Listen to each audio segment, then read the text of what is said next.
AI is starting to make an impact on churches, but is that something we should really want? How can we use it practically? Hi everyone, welcome back. Today I'm reviewing AI Goes to Church, Pastoral Wisdom for Artificial Intelligence by Todd Korpi. This is a Christian book on AI that takes a more positive stance than others I've come across.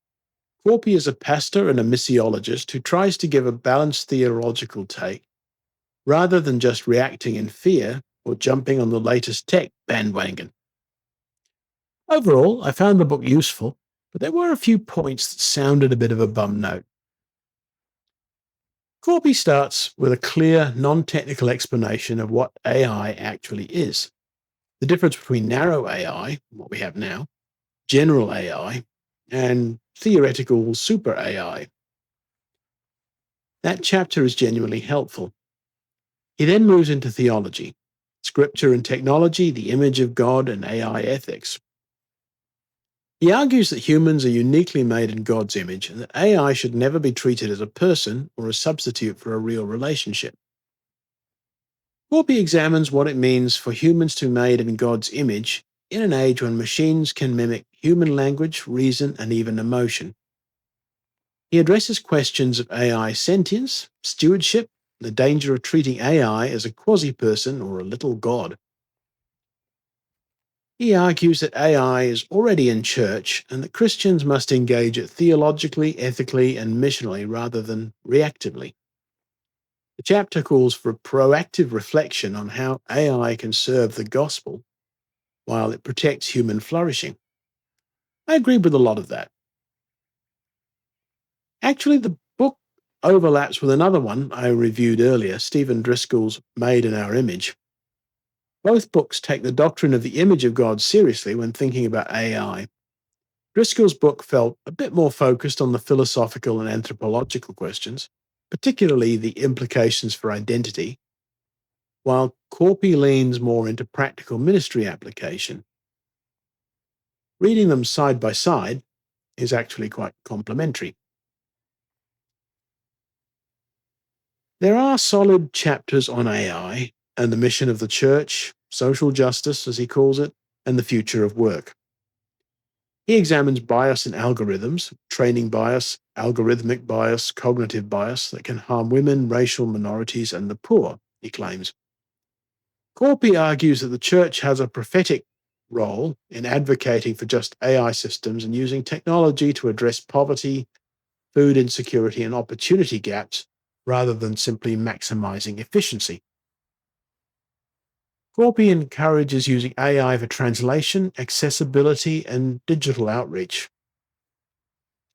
While he warns again about the danger of measuring everything by productivity, he challenges the modern obsession with output, calls the church back to Sabbath and human worth beyond efficiency. These are good points. One of the strongest sections is on pastoral care. Korpi's clear that AI can never replace the pastor. It can handle administration, research, and routine tasks, so leaders have more time for real people, but it can't shepherd souls. He also offers practical principles for using AI in sermon preparation and ministry without losing integrity. Korpi warns against artificial clergy and over-reliance on chatbots for counseling. Where the book started to grate a little bit was the political tone. Korpi, as I say, regularly critiques capitalism, industrial productivity, and the profit motives of tech companies. He talks about the idol of productivity and frames many of AI's problems as flowing from capitalist systems, as though the world were divided between wicked business people and nice collectivists. Fair enough, those are legitimate conversations. But it felt one-sided, and it became especially awkward when he was simultaneously encouraging churches to use AI tools that only exist because of the very capitalist tech companies he's criticizing. And his claims of bias don't really consider that this is often very much in the eye of the beholder, and attempts to rectify it often introduce new biases. I don't have an answer for that, but the tension wasn't really acknowledged, and the left-leaning framing sometimes overshadowed the more useful material. By contrast, Driscoll's Made in Our Image stayed more focused on the theological and human questions without as much political overlay, which I personally found cleaner. So my overall verdict is generally positive, with a couple of reservations.